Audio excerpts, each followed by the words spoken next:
अस्सलाम वालेकुम। जॾहिं असां सचपुचो फाइनेंशियल अर्थमेटिक जा हिसाब कंदा हुआसीं त असांखे तमामु तकलीफ़ थींदी हुई, मुंझावट थींदी हुई, ख़बर ई कोन पवंदी हुई त तनासिब जा हिसाब जेके आहिनि उन में एरो हेठि ॾियूं या मथे ॾियूं, एक्स हेठि रखूं या मथे रखूं। पोइ असां छा कंदा हुआसीं, कॾहिं कॾहिं एक्स हेठि रखंदा हुआसीं, कॾहिं कॾहिं एक्स मथे रखंदा हुआसीं। पर अॼु इंशाअल्लाह financial arithmetic class 8 4.1 compound proportion जा तव्हांखे हिसाब सां करणु सेखारींदासीं। हीअ हिसाब हीअ तरीक़ा सिखण खां पोइ तव्हां असां वांगुरु कॾहिं मुंझंदा कोन, तव्हांखे इहा मुंझावट कोन थींदी त एक्स हेठि रखूं या एक्स मथे रखूं। तव्हां बिल्कुलु सुठे नमूने सम्झी वेंदा।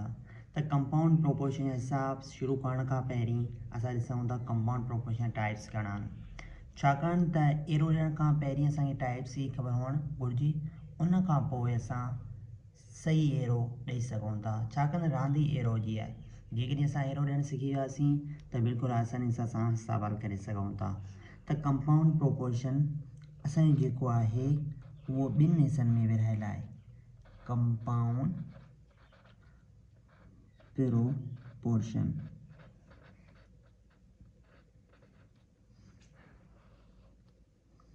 हिकिड़ो असांजो आहे डायरेक्ट प्रोपोर्शन। डायरेक्ट प्रोपोर्शन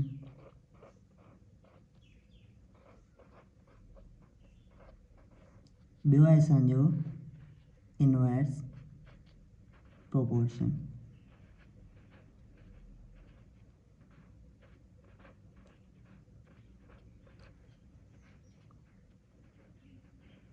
हाणे असां ॾिसंदासीं त डायरेक्ट प्रोपोर्शन छा चइबो आहे ऐं इनवर्स प्रोपोर्शन छा चइबो आहे।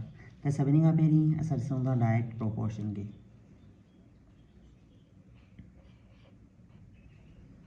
डायरेक्ट प्रोपोर्शन जेके असां सिंधी में चऊं सुबतो तनासिब।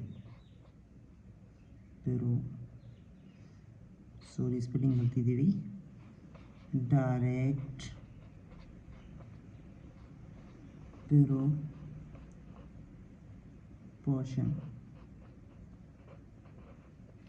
डायरेक्ट प्रोपोर्शन में छा हूंदो आहे त ही पे मतिलबु प्रोपोर्शन जेको टाइप आहे हिन में छा थींदो आहे, हिकिड़ी मिक़दार जेकॾहिं वधे थी त ॿी मिक़दार बि वधंदी, ऐं जेकॾहिं हिकिड़ी मिक़दार घटिजंदी त हुन सां गॾो गॾु ॿी मिक़दार बि घटिजंदी।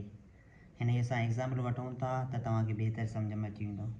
फ़र्ज़ु कयो त जेकॾहिं असां वटि सूफ़ वठूं था 5 किलो, 5 kg असां एप्पल वरिता,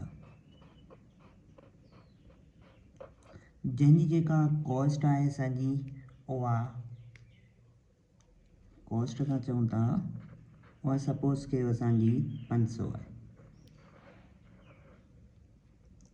हाणे जेकॾहिं आउं 10 kg एप्पल वठां थो या 10 kg आउं सूफ़ वठां थो,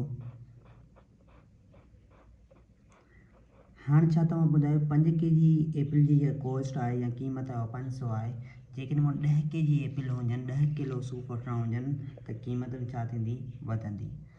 त उहा क़ीमत घणी थींदी असांजी 1000। हाणे त हिकिड़ी शइ वधे पई त ॿी शइ वधे पई, हिते क्वांटिटी वधी, मिक़दार वधी, 5 किलो मां 10 किलो थिया, 5 किलो जी क़ीमत 500 हुई त 10 किलो जी क़ीमत जेका थी उहा 1000 थी। मतिलबु हिकिड़ी शइ वधे पई त ॿी बि शइ वधे पई। मतिलबु असां चऊं त वन क्वांटिटी इंक्रीज़ थींदी त अदर बि छा थींदी, अदर बि इंक्रीज़ थींदी। इंक्रीज़ हिकिड़ी वधे त ॿी बि वधे। ऐं इन खां अलावा असीं चई सघूं था त जेकॾहिं लाज़मी न आहे हिकिड़ी वधे त ॿी बि वधे, इनखे असां डायरेक्ट प्रोपोर्शन चवंदासीं। ईअं थी सघे थो हिकिड़ी घटे त ॿी बि घटे। सपोज़ कयो हाणे मूंखे 10 kg एप्पल न आहिनि वठिणा, 5 kg न आहिनि वठिणा, मूंखे वठिणा आहिनि 2.5 kg, मतिलबु 2.5 किलो। हाणे ॾिसो एप्पल जी क्वांटिटी घटी त कॉस्ट बि छा थींदी, घटिजंदी। हाणे जेके मूंखे पहिरीं 5 किलो 500 मिलिया पे, हाणे घणे मिलंदा, 250 में। ठीकु आहे। त हिन जो मक़सदु हिकिड़ी शइ घटे त ॿी बि घटे, ऐं हिकिड़ी शइ वधे थी त ॿी बि वधे, त इनखे असां चवंदा आहियूं डायरेक्ट प्रोपोर्शन। हमेशह यादि रखियो एरो मेथड जा जॾहिं बि असां हिसाबु कंदासीं उन में डायरेक्ट प्रोपोर्शन जो एरो जेको ॾींदासीं उहो हेठां खां असां मथे ॾींदासीं, मतिलबु का शइ हेठां खां मथे तरफ़ वधी रही आहे। ठीकु आहे। हाँ जेकॾहिं हिकु क्वांटिटी वन क्वांटिटी इंक्रीज़ थिए पई त अदर बि इंक्रीज़ थींदी। हमेशह सिधो तनासिब हूंदो, मतिलबु हिकु शइ वधे थी ॿी बि वधे थी, तव्हां एरो हेठां खां मथे ॾींदा। उहो जॾहिं असां हिसाबु कंदासीं हुन में तव्हांखे ॿुधाईंदासीं त पान कहिड़ी रक़म रखणी आहे ऐं मथे कहिड़ी रखणी आहे, छेद कहिड़ो हूंदो आहे, एंस कहिड़ो हूंदो, उहो असां उन टाइम ते तव्हांखे ॿुधाईंदासीं। हाणे असां चऊं था डायरेक्ट प्रोपोर्शन खां पोइ इनवर्स प्रोपोर्शन ते। Inverse proportion. इनवर्स प्रोपोर्शन छा थींदो आहे, जंहिंखे असां सिंधीअ में चऊं त उबतो तनासिब, उबतो तालुक। ठीकु आहे, हिन में छा थींदो आहे, हिकिड़ी शइ वधंदी आहे त ॿी शइ छा थींदी आहे, घटिजंदी आहे। मिसाल जे तौर ते तव्हांखे जेकॾहिं चवां असां वटि हिकु मोटर आहे, ठीकु आहे, उहो असांजी जेका टांकी भराए थो पाणी जी, उहो मिसाल जे तौर ते असांजो कलाक में भराए थो, या ठीकु आहे 2 कलाक में भराए थो, 2 कलाक में 2 कलाक्स, मतिलबु हिकु मोटर सां रखायो आहे, लॻायो आहे, उहो टांकी जेको भराए थो उहो 2 कलाकनि में भराए थो। हाणे जेकॾहिं हिकु मोटर जी जॻह ते छा थो कयां, साॻी 2 मोटर लॻायां थो, त छा हाणे उहो 2 मोटर जेके मूं लॻाइणो आहे, साॻी टांकी, हिकु टांकी असां लिखूं था, ठीकु आहे, 1 टांकी, पाणी जी टांकी। हाणे तव्हां पाण ॿुधायो, हिकिड़ो मोटर जेको आहे उहो असांजो 2 कलाकनि में हिकिड़ी टांकी भराए थो, जेकॾहिं 2 मोटर लॻाई आहे, उहा साॻी टांकी छा 2 कलाक में भराईंदा, न, त उहा छा भराईंदा, घटि भराईंदा, कलाक में, 1 कलाक में उहा साॻी हिकिड़ी टांकी। हाणे तव्हां ॾिसो, हिते मोटर वधिया त टाइम छा थियो, घटियो, मतिलबु हिकिड़ी शइ वधे पई त ॿी छा पई थिए, घटे पई। अहिड़ी तरह मिसाल जे तौर ते तव्हांखे चवां त हिकिड़ो दीवार या चऊं हिकिड़ो कमिरो जेको आहे, हिकु रूम आहे, 1 रूम, जेको 4 मिस्त्री आहिनि मिसाल जे तौर ते, त उहो 2 ॾींहंनि में ठाहिनि था। हिकिड़ो रूम आहे, 4 मिस्त्री आहिनि, उहो 2 ॾींहंनि में ठाहिनि था। हाणे छा थो कयां, कमिरो हिकिड़ो साॻी आहे, 1 रूम आहे, हिकिड़ो ई कमिरो मूंखे ठाहिणो आहे, मिस्त्री जो तादाद छा थो करियां, वधाईंदो, 4 खां 8 थो कयां।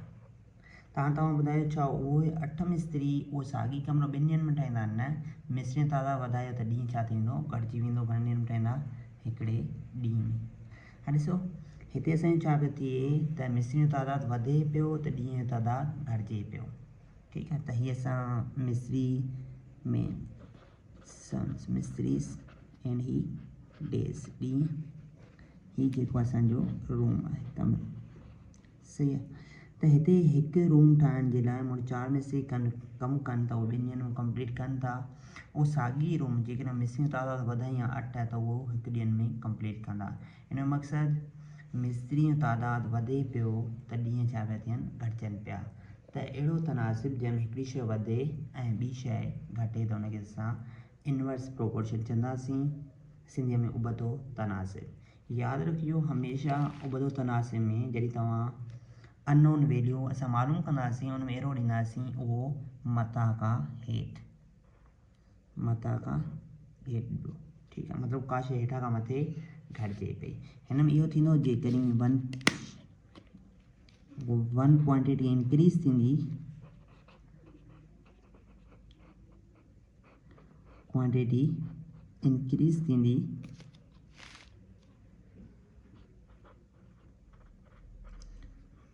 त अदर छा थींदी, डिक्रीज़ थींदी, मतिलबु हिकिड़ी वधंदी ॿी घटिजंदी। त हीअ असांजा 2 टाइप्स ऐं थोरा असां एरो ॾियणु सिखियासीं।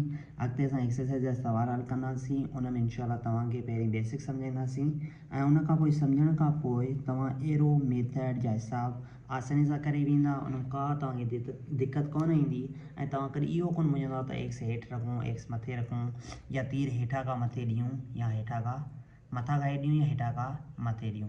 त इनशाला तव्हांखे अॻिली वीडियो में असां इहो सेखारींदासीं। ख़ुदा हाफ़िज़।